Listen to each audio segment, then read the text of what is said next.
Bom dia, irmãs, irmãos, sejam todos bem-vindos a essa sessão do Recanto de Sheila, de quartas-feiras, às 10 da manhã. Que a paz e a luz de Jesus esteja com todos nós, com todos vocês. Nós vamos passar agora a uma leitura de ambientação que o nosso irmão Mário vai fazer. Bom dia, meus irmãos. A mensagem de ambientação vai ser do livrinho Ramos da Videira, Jesus em Tua Vida, de Carlos Pacelli, pelo irmão José. A mensagem é dai e dar-se-vos-á. Dai e dar-se-vos-á, boa medida, recalcada, sacudida, transbordante generosamente vos darão. Porque com a medida que tiverdes medido, vos medirão também. Está em Lucas, capítulo 6, versículo 38. Uma simples semente se multiplica em milhares de outras. Esse cálculo matemático da natureza se aplica tanto à boa semente quanto à de má qualidade. Encontrando um terreno propício, toda semente produz de maneira prodigiosa. Solitária atitude no bem gera incontáveis atitudes positivas. Todavia, a mesma lógica rege a ação de caráter negativo. O teu cálice transbordará vinho ou fel, de acordo com o que fermentes em tua vida. O que tens e terás é consequência do que fizeste e do que fazes. Persevera no trabalho, que o trabalho te responderá com os melhores resultados. Esforça-te na disciplina e modificarás os teus hábitos. Pelo que se depreende das palavras do Cristo, no campo da alma, a colheita será sempre mais farta que a semeadura. Dai e dai-se-vos-á, boa medida, recalcada, sacudida, transbordante, generosamente vos darão. Não esperes, pois, colher onde não semeaste, nem imagines que possa te eximir os frutos da gleba que cultivas. O que dás a seus filhos, os teus filhos haverão de devolver-te, acrescidos das qualidades que lhes são pertinentes. Espiritualmente, comerás o pão de tua predileção e te saciarás na fonte que te atende à sede. Deixas-te atrair, por aquilo que queres e segue ao encontro daquilo que desejas. A rigor, ninguém te constrange sem o teu consentimento. Sem que concordes intimamente com o mal, por teu intermédio, não se consuma. Se o corpo se escraviza, o espírito é livre e não existem cadeias para o pensamento. Se aspiras a alcançar níveis superiores de compreensão, nada te será obstáculo. A verdade te é tão acessível quanto o ar que respiras. Não ouvides, porém, que encher os pulmões de oxigênio puro, nos montes mais ensolarados ou de fumaça tóxica, nos vales mais sombrios, é preferência tua. Graças a Deus, a Jesus e a Francisco de Paulo. Muito obrigada, irmão. Vamos pedir agora a dona Clélia para ler a mensagem do dia da irmã Sheila. Está me ouvindo? Está me ouvindo? Sim, estamos ouvindo. Ah, então tá bom. Graças a Deus, a Jesus e a Francisco de Paula. Hoje é dia 2, a mensagem é saúde e amor. Se buscas a saúde física e psíquica de forma integral, aprende a amar. Assim como a linfa que brota da fonte converte-se no rio, que irriga o solo por onde passa, o amor que nasce do coração fraterno transforma-se em energia luminosa, favorecendo o equilíbrio das células. Quem já aprendeu o valor do verdadeiro amor, sabe sair de si mesmo para ir ao encontro do semelhante.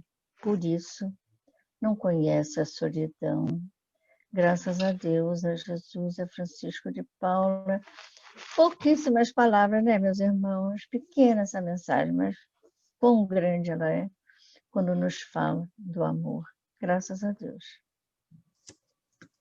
Então, queridos irmãos, depois dessas duas mensagens que nos levam à reflexão, que versam sobre o amor, sobre a forma como nós nos relacionamos com os outros, vamos serenar nossos corações e nossas mentes, fechar os nossos olhos, respirar profundamente para estarmos aqui e agora, elevando nossos pensamentos a Deus, a Jesus, a Francisco de Paula, agradecendo pela oportunidade de nos reunirmos em nome de Jesus para um estudo, para o conforto e o consolo que todos recebemos e de que todos necessitamos. Que a paz e a luz de Jesus nos envolva a todos, envolva nossos lares e nos deixe unidos neste momento de harmonia, para que a gente se equilibre, para que a gente se acalme, para que a gente possa receber os ensinamentos e o estudo que vamos ouvir.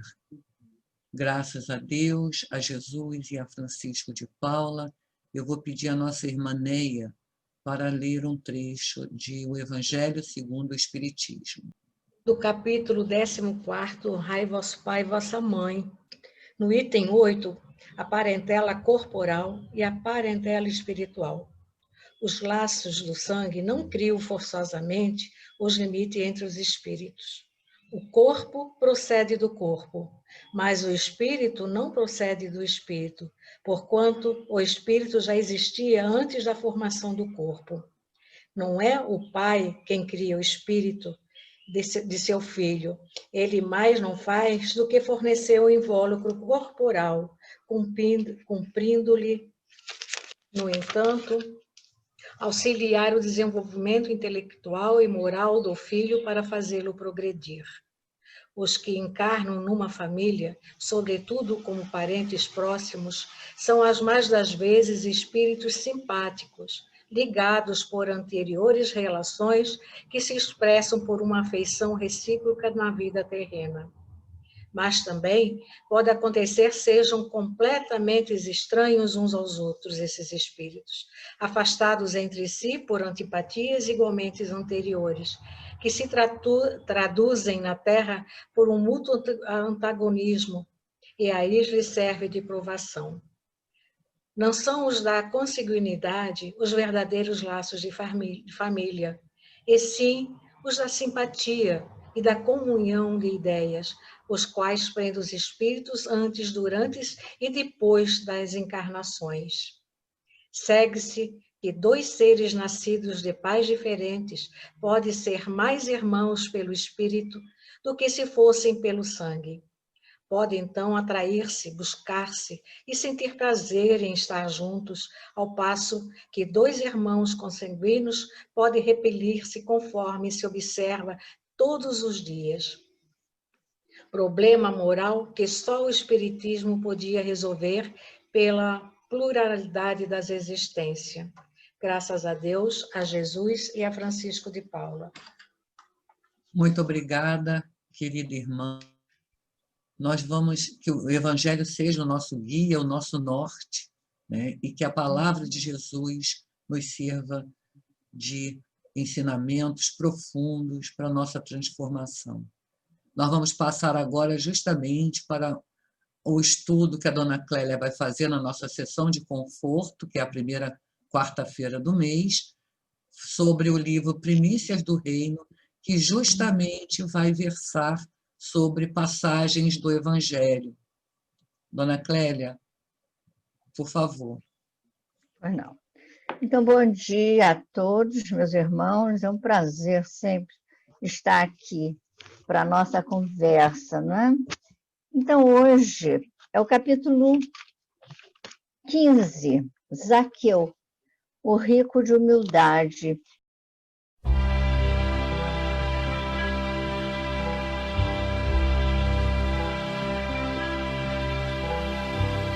Olha nos meus olhos, esquece o que passou aqui neste momento. sentimento. Sou o teu poeta, eu sou o teu cantor, teu rei e teu escravo, teu rio e tua estrada.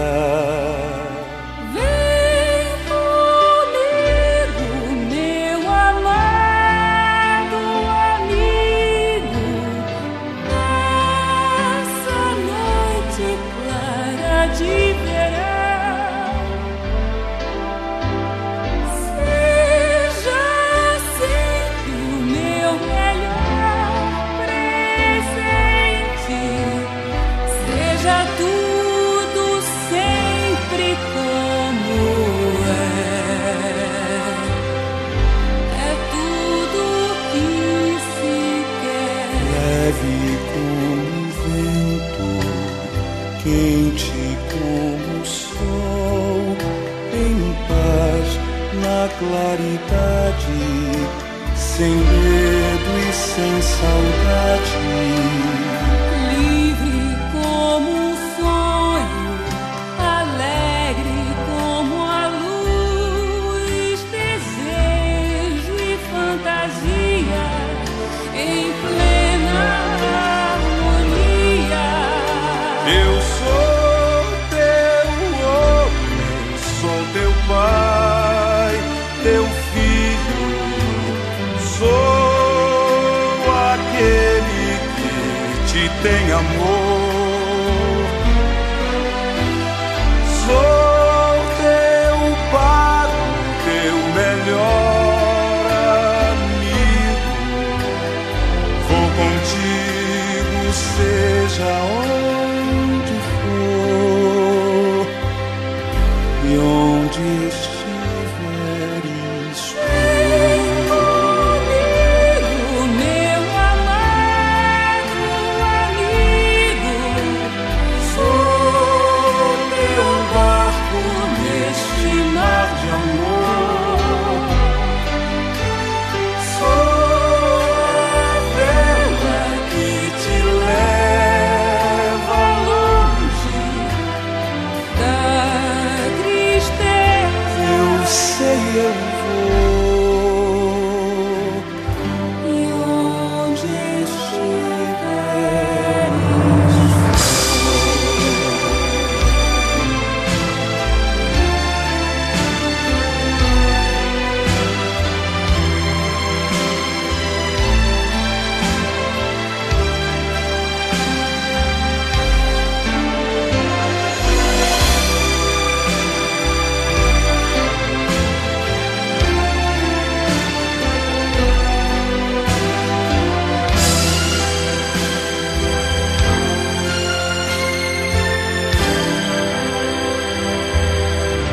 e onde estiveres.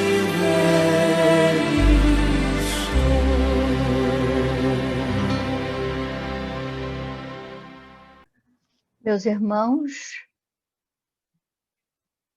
nós colocamos esse vídeo justamente para lembrar a todos que onde nós sabemos disso, onde houver 2 ou mais pessoas, né, reunidas em meu nome, eu estarei presente.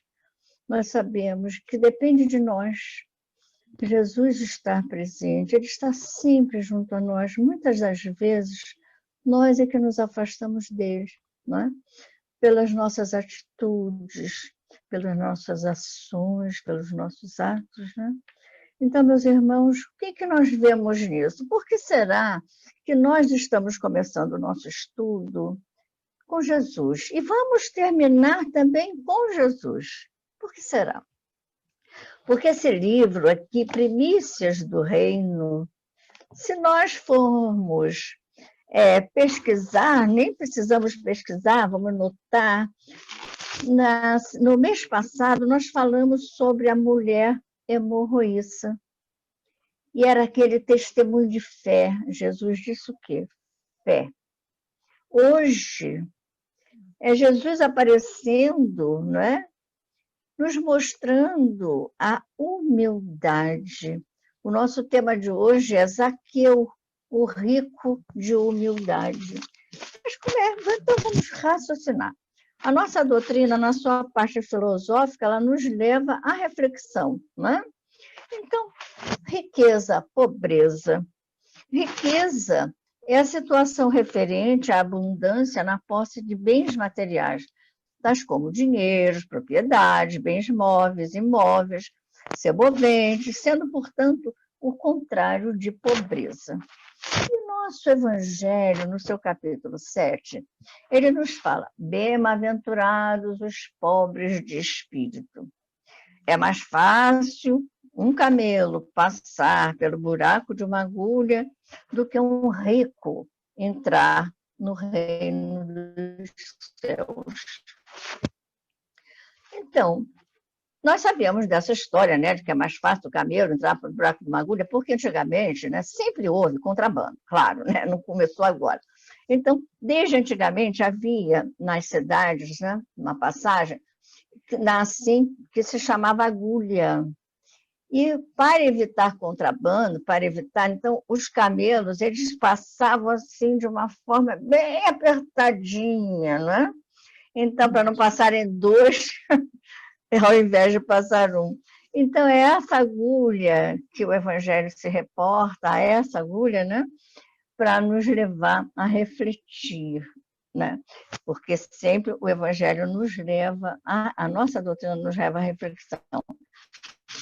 Então, os abusos, né, de toda espécie cessarão quando os homens se regerem pela lei da caridade.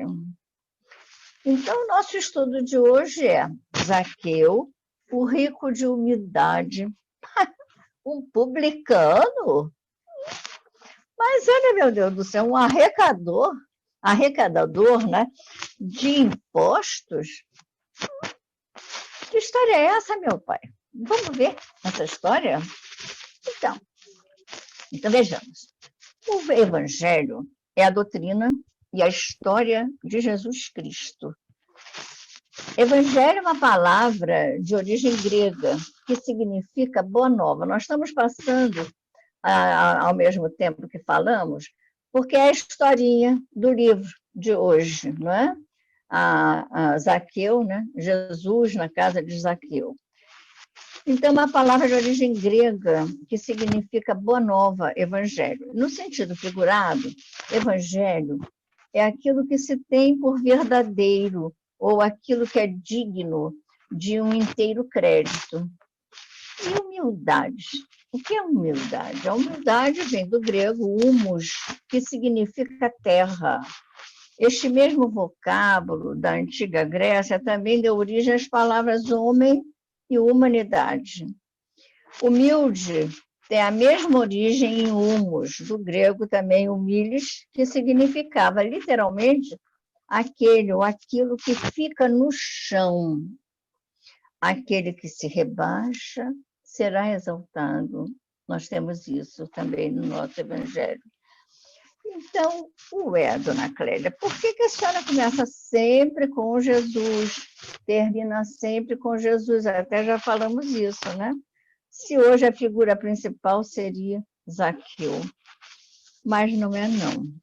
Quando falamos, aí já falamos isso, na mulher hemorroíça, aquilo tudo, né? O que nós vimos? Que o principal, a personagem principal deste livro é Jesus, não é? Ele que é o caminho, a verdade, a vida. Então, a nossa história de hoje começa assim. Segregados, os publicanos ou arrecadadores de impostos constituíam uma classe detestável, vivendo sob chuvas de ódios e de sarcasmos. Jericó era um centro de atividades comerciais, não é? Aquela urbe famosa, isso tudo que nós estamos passando, não é? Já vem falando essa historiazinha que nós estamos falando agora, lendo agora, né? Então, o Zaqueu, ele residia num suntuoso palacete. Ele escutava sempre, algo irritado, as ameaças escapadas, evidentes, daqueles que se viam obrigados a liberar-se impostos a César, aquele tributo a César, pelas mãos, justamente, do Zaqueu. Mas o Zaqueu, ele era baixinho e era gordo, sabe? Então, era o espécime vivo característico da idiosincrasia da cidade. Está no livro essa palavra, idiosincrasia. Ai, o que é isso? Vamos ver o que é que significa idiosincrasia. É uma palavra também de origem grega que significa conduta incomum de um indivíduo. É uma excentricidade, é uma esquisitice. Não é? Bom, então, o Zaqueu, ele ouvira falar em Jesus. As notícias que lhe chegaram aos ouvidos mais pareciam uma mensagem de amor, cantando esperança. Parecia-lhe irreal que alguém pudesse amar tanto. E Zaqueu também tinha muita sede de amor. Ele ansiava por afeição, ele ansiava por amigos. Faziam-lhe falta as orquestrações sonoras da amizade, os largos sorrisos do entendimento e da compreensão. Nós sabemos, né, meus irmãos, como é bom nós termos amigos. Já pensou, viver isolado, todo mundo se achando que você não presta, que você é assim, te isolando? Então, a amizade é uma coisa muito boa, né? Nós, né, Néia? Você está me olhando agora, né, Néia? Não só a Néia, mas todos nós na congregação, o que é que nós temos? Nós somos irmãos, não é? Nós nos consideramos isso. Só temos amizade pelas pessoas. Nós queremos o bem daquela pessoa, queremos falar com aquela pessoa, contactar, não é? Isso é muito bom. Ninguém vive isolado. Nós precisamos, nós nascemos, nós temos esse instinto, né? Gregário. Nós temos isolamento agora, está dando tanta dor de cabeça, né? Porque nós fomos criados para isso, nesses grupos. Mas, de qualquer maneira, graças à ciência, nós estamos continuando vivendo em grupo. Nós estamos aqui agrupados, não é? Nós estamos tendo a oportunidade de nos falar, de nos ver, de fazer os nossos trabalhos, não é? Cumprindo a nossa meta de trabalho, mesmo afastados fisicamente, mas nós estamos assim, sentindo. Existe esse poder, não sei se a palavra melhor é essa, de nós nos sentirmos, não é? Sentir o pulsar do nosso coração, sentir a vontade de que você esteja feliz, de que o nosso irmão esteja passando por uma fase boa na sua vida, apesar das adversidades. Então, como nós estamos falando, faltava para o Zaqueu a amizade de alguém. Ele vivia isolado. Então, a admiração e afeto empolgaram Zaqueu por aquele desconhecido, que Jesus era um desconhecido para ele, né? E para muita gente. Zaqueu queria vê-lo, Zaqueu queria conversar com ele. E no íntimo, Zaqueu acreditava que ele fosse o Messias. Amavam os infelizes, os deserdados de esperança, os espezinhados, os proletarinos. Odiavam-no os que o temiam, porque nele reconheciam o Salvador. É sempre assim, não é?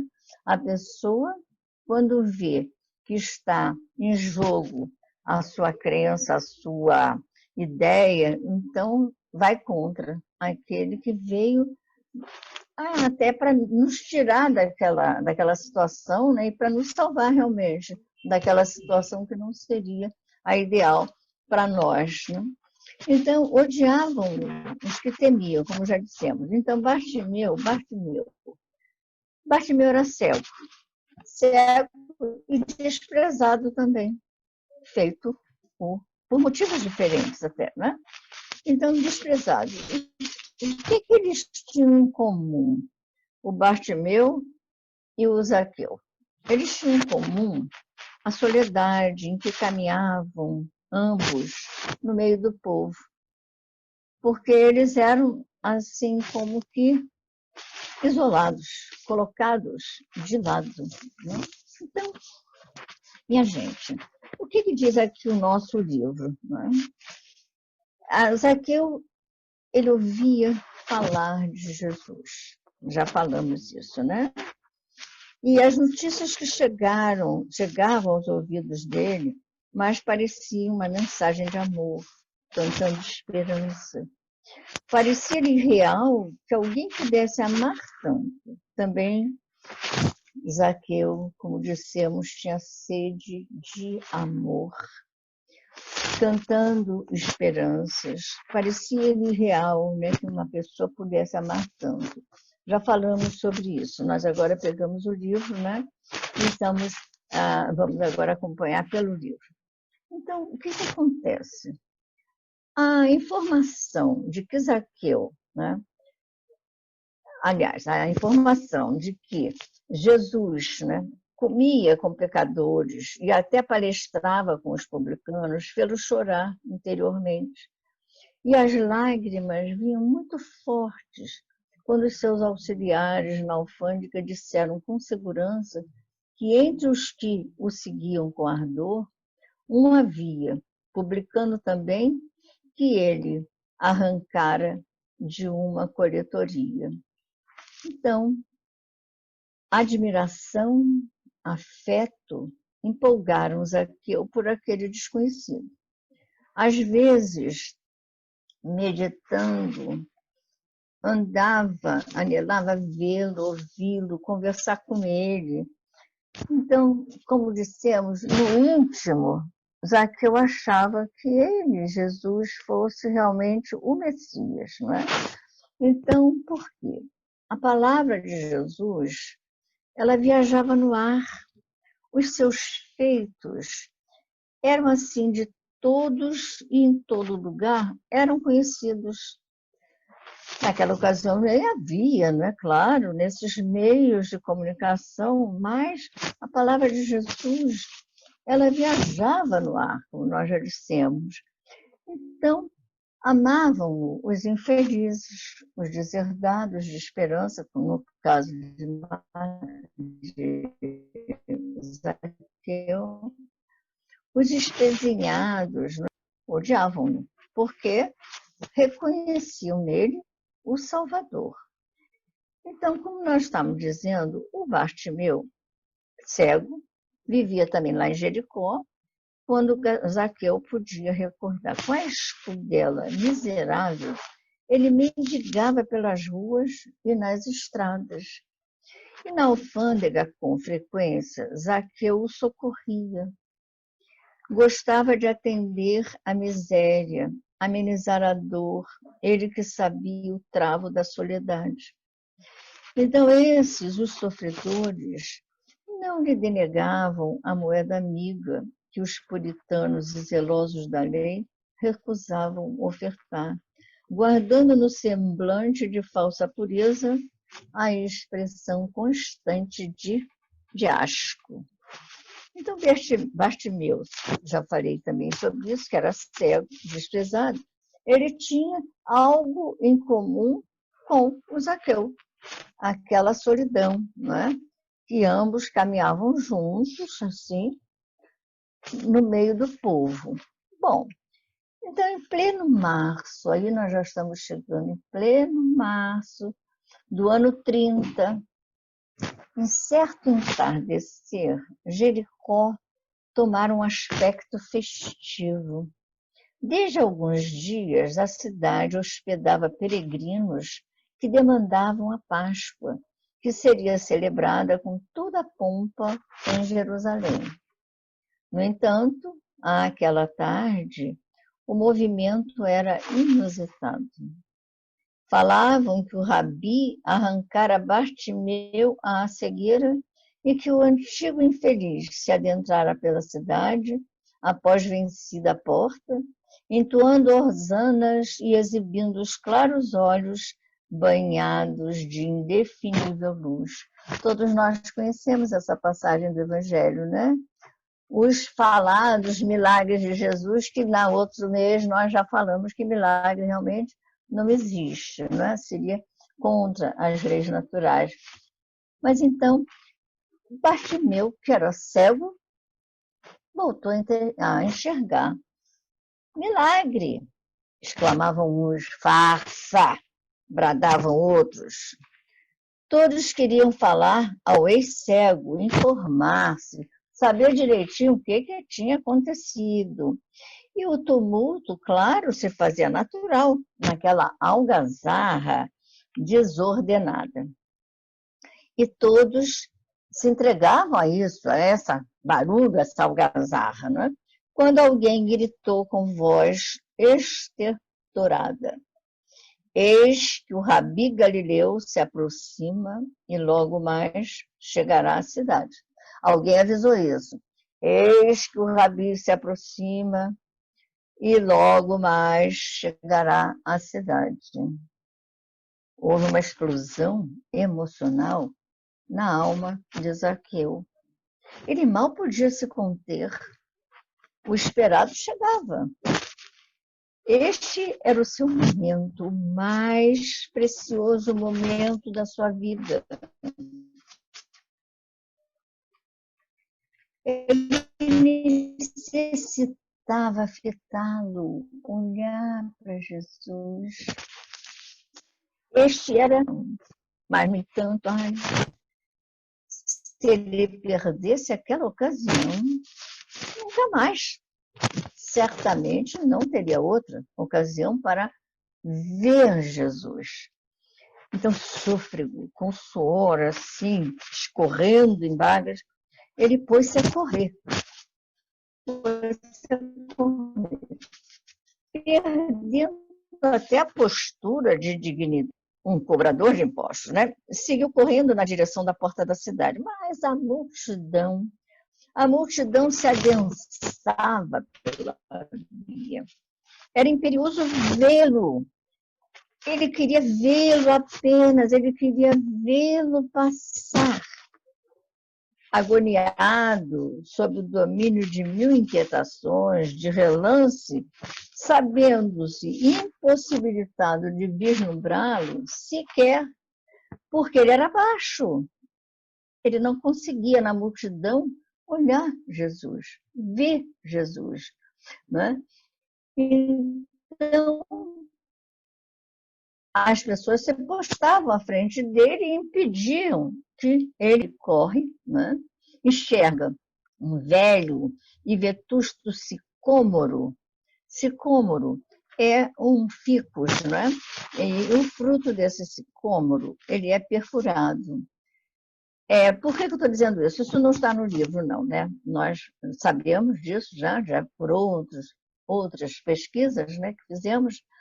Então, tem muito a ver. Veja bem, porque a gente diz, Jesus disse assim, desce depressa da árvore. Não foi isso as palavras de Jesus? Desce depressa. Ele não disse apenas, desce da árvore. Ele disse, desce depressa desta árvore. Então, vamos voltar, então. Então, ele enxergou essa árvore, né? E desgalhada, né, sobre o caminho, as raízes eram assim rugosas, curvas, já acima do solo. E ele, então,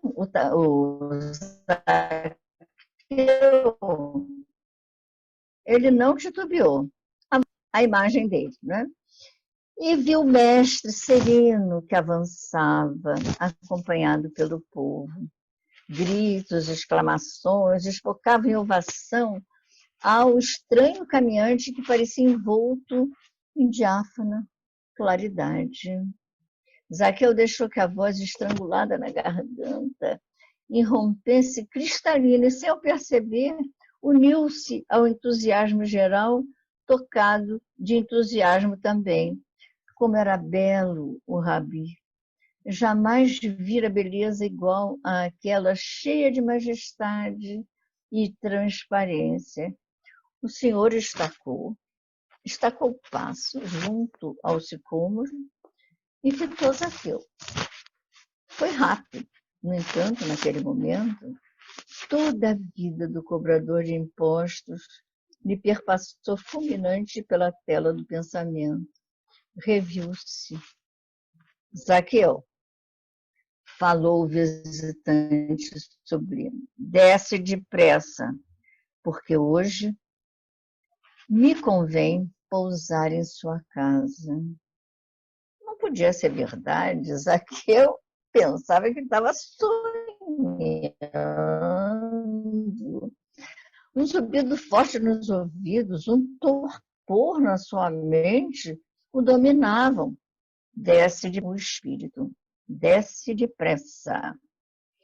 Então, o homem escorregou figueira abaixo, transfigurado pela emoção, a sós, esquecido de tudo, como se flutuasse no ar embalsamado do entardecer. Ele desejou sorrir, protestar a aquiescência, mas não pôde. Nada podia dizer ou podia fazer, tal era a sua emoção. Porque o cérebro do Zaqueu parecia sofrer uma brasa viva a arder. Ele sabia-se rico. Oh, meu pai!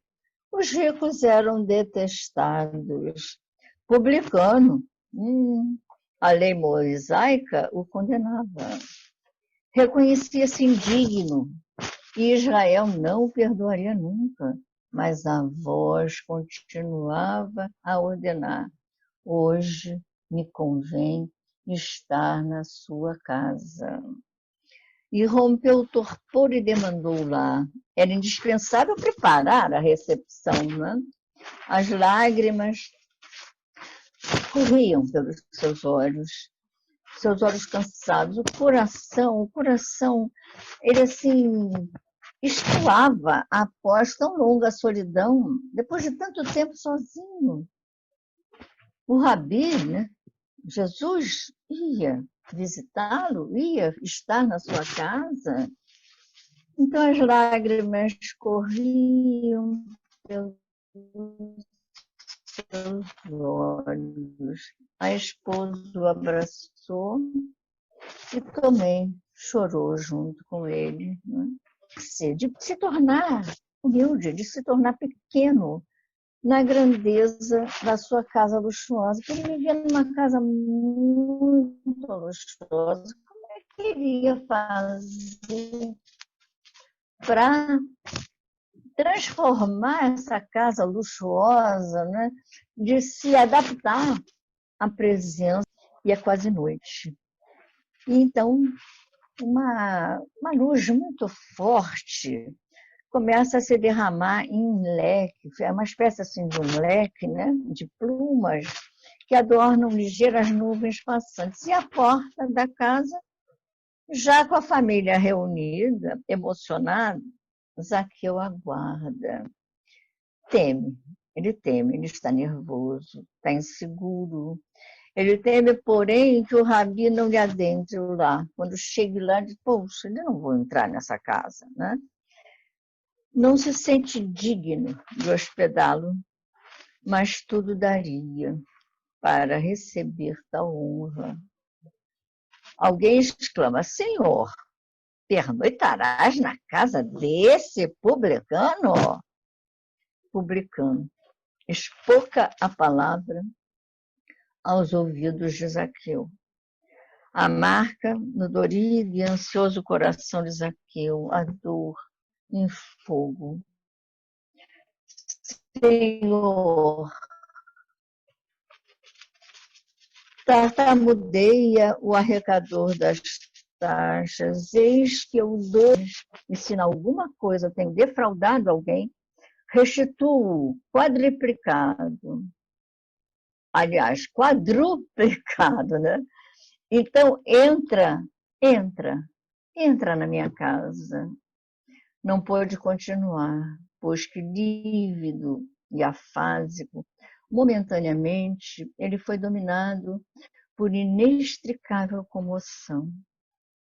Jesus sorriu, um riso leve e bom, como um hausto de amor.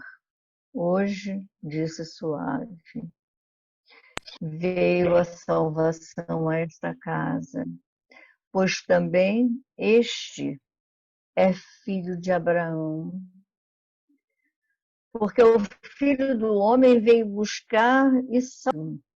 Após uma pausa, em que se ouviam as murmurações da noite chegando, o Senhor narrou a inconfundível parábola das 10 minas, tomando como imagem preliminar o príncipe israelita Arquelau, que partiu para uma terra remota a fim de tomar para si um reino e voltar depois. Zaqueu apequenou-se e engrandeceu-se. Submeteu-se à humildade. Então, contam os narradores dos eventos evangélicos que, transcorridos muitos anos após a epopeia da cruz, por solicitação de Simão Pedro, o antigo publicano foi dirigir florescente igreja cristã em terras de Cesareia, rico de amor, rico de humildade e dirigido por Jesus. Olha só, meus irmãos, essa história até emociona a gente quando a gente conta, porque não vai haver, nós temos isso, né? Nós sempre falamos isso, vai chegar um momento em que todas as religiões vão se reunir numa só, né? Um só rebanho, um só pastor, não é isso? Mas que religião vai ser essa, minha gente? Que religião vai ser essa? Vai ser a religião onde predominará o amor. Essa é que vai ser, não é? A religião do futuro, que vai unir os irmãos, onde predominar o amor. Então, meus irmãos, essa mensagem, essa história de Zaqueu, né? Humilde, rico em humildade, ela nos leva, como sempre, a nossa doutrina, como dissemos no início, nos leva à reflexão. A gente abre, a gente estuda, a gente vê, então abre o livro dos que realmente interiorizar esses conhecimentos. Eu li, está no capítulo tal, não, eu conheço, conheço essa passagem, eu já li várias vezes, mas nós temos que sentir o Evangelho, sentir a doutrina, porque é muito, eu falo sempre isso, é muito fácil, facílimo, a gente entrar na doutrina, muito fácil. Mas a doutrina entrar em nós, modificando o nosso comportamento para melhor, não é? Aí é difícil, porque aprendizado, ele implica em mudança de comportamento. Você pode aprender coisas boas, que é o ideal, não é? Muda o seu comportamento para melhor, mas também pode aprender coisas ruins, uma aprendizagem negativa, e que vai mudar o seu comportamento para pior. Então, nós temos que fazer o quê, minha gente? Nós temos que nos manter firmes na nossa fé, não é? Na nossa oração. Pela oração, nunca uma oração fica sem resposta. Muitas das vezes a gente não ouve a resposta. Olha, faz isso porque vai ser o melhor para você. Mas nós temos aquela intuição, nós temos, não é? aquele momento em que nós resolvemos, não, eu acho que é melhor fazer isso. Então vai e faz. Minha gente, para terminar, não é? Nós vamos ler uma mensagem. Eu acho até... Ô, Ana, está aí me ouvindo? Sim, estou Ana? aqui, Natália. Estou ouvindo a senhora. Está ouvindo? Pois é. Eu ainda tenho tempo? Tem. Eu estou sem... aqui. Tem? Tem? Não, eu não Tem, ouvi né? agora o que a Então, senhora falou. vamos lá, Ana. Que é melhor, então, que nós sempre terminamos. Eu estou dizendo que é melhor nós lermos a mensagem que nós trouxemos de humildade, a humildade versus o orgulho. E depois, então, nós colocamos aquele A última vídeo, imagem. né, para finalizar, não é? Tá E bom. espera um instantinho, tá? Tá. Então, vamos lá. Humildade e orgulho. Você já deve ter ouvido muitas vezes a palavra humildade, não é mesmo? Essa palavra é muito usada, mas nem todas as pessoas conseguem entender o seu verdadeiro significado. O termo humildade vem de humus, palavra de origem latina, que quer dizer terra fértil, rica em nutrientes e preparada para receber a semente. Assim, uma pessoa humilde está sempre disposta a aprender e deixar brotar no solo fértil da sua alma a boa semente. A verdadeira humildade, ela é firme, é segura, sóbria e jamais compartilha com a hipocrisia ou com a pieguice. A humildade é a mais nobre de todas as virtudes, pois somente ela predispõe o seu portador à sabedoria real. O contrário de humildade é o orgulho, porque o orgulhoso nega tudo o que a humildade defende. O orgulho é soberbo, julga-se superior e esconde-se por trás da falsa humildade ou da tola vaidade. Alguns exemplos talvez tornem mais claras as nossas reflexões. Quando, por exemplo, uma pessoa humilde comete um erro, diz: eu me equivoquei, pois sua intenção é aprender, é crescer. Peraí, perdi aqui, é crescer. Mas quando uma pessoa orgulhosa comete um erro, diz: não foi minha culpa, porque se acha acima de qualquer suspeita. Olha só, não é? O comportamento daquele humilde e daquela pessoa que é orgulhosa. Então, a pessoa humilde trabalha mais que a orgulhosa e, por essa razão, tem mais tempo. E uma pessoa orgulhosa está sempre muito ocupada para fazer o que é necessário. E a pessoa humilde enfrenta qualquer dificuldade e sempre vence os problemas. A pessoa orgulhosa dá desculpas, mas não dá conta das suas obrigações e pendências. Uma pessoa humilde, ela se compromete e realiza. Uma pessoa orgulhosa se acha perfeita. A pessoa humilde diz: eu sou bom, porém não tão bom como eu gostaria de ser. A pessoa humilde respeita aqueles que lhe são superiores e trata de aprender algo com todos. A orgulhosa resiste àqueles que lhe são superiores e trata de pôr-lhes defeitos.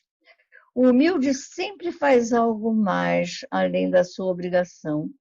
O orgulhoso não colabora e sempre diz: eu faço o meu trabalho.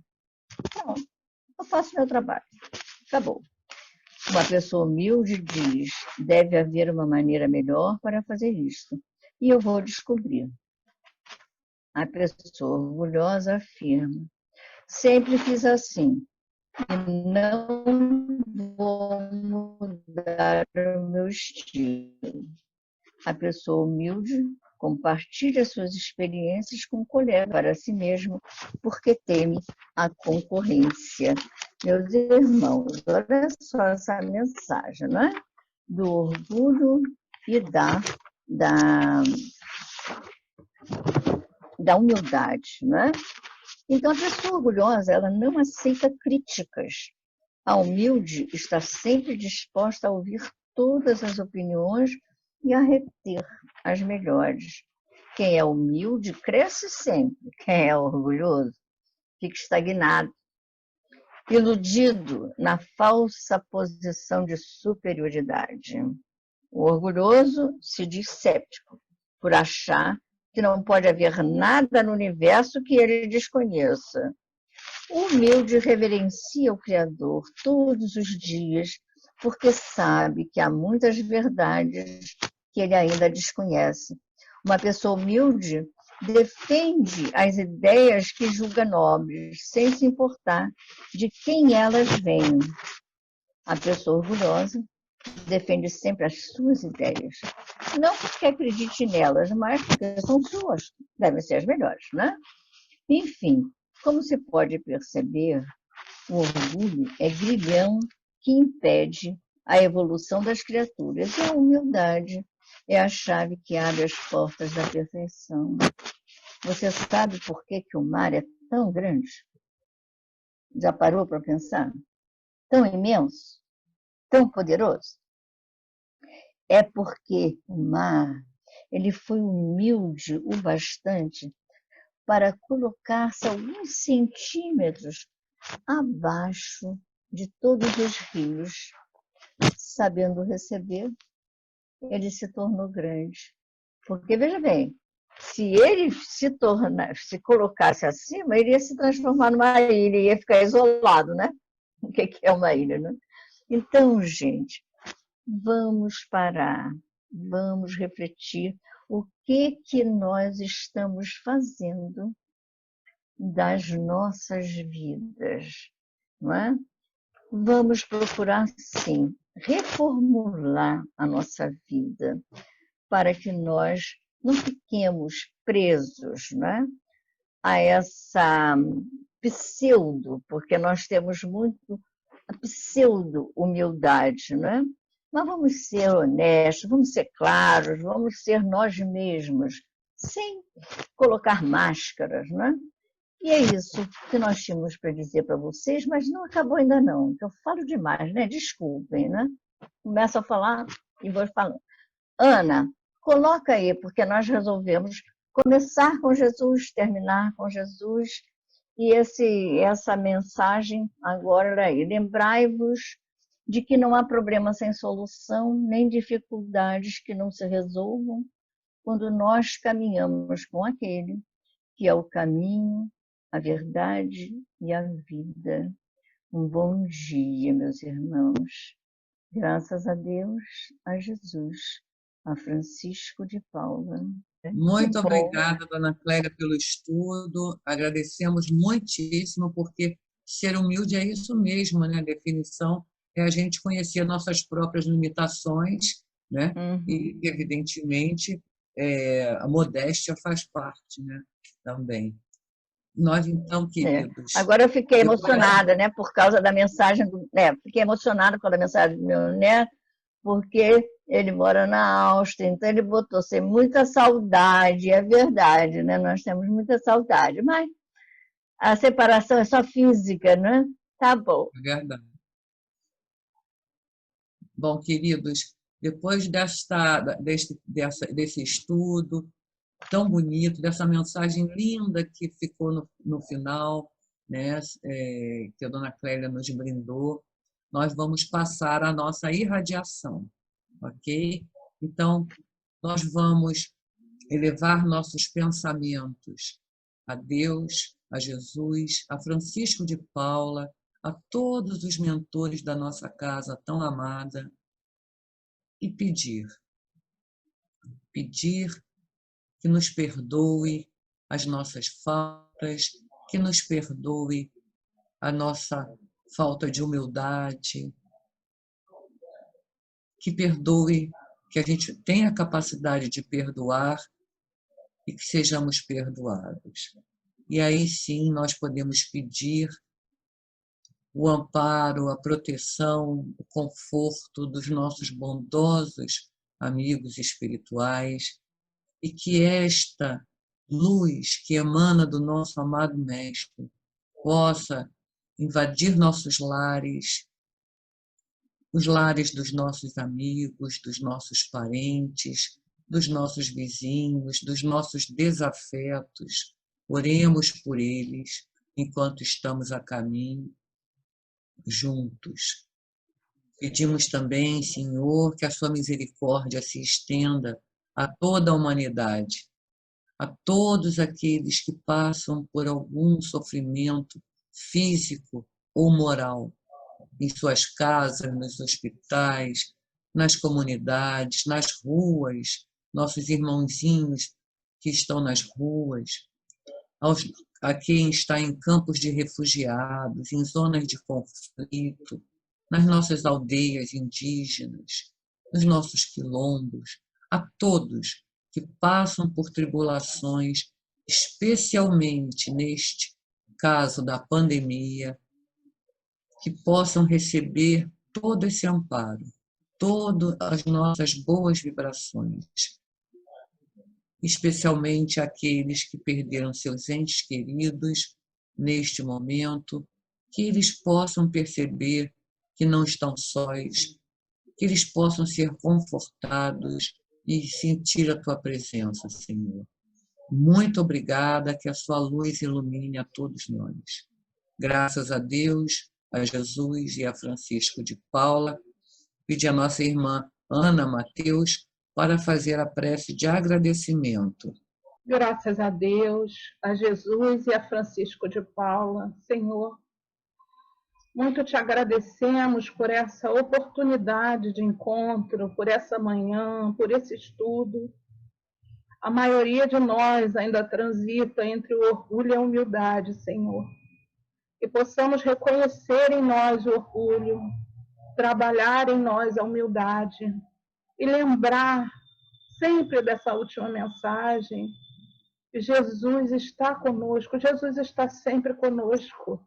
Nós é que precisamos estar em sintonia com Ele, porque Ele conhece cada um de nós, Senhor, pelo nome, nós sabemos. Muito agradecemos, Senhor, por essa oportunidade de encontro, de reencontro e de trabalho.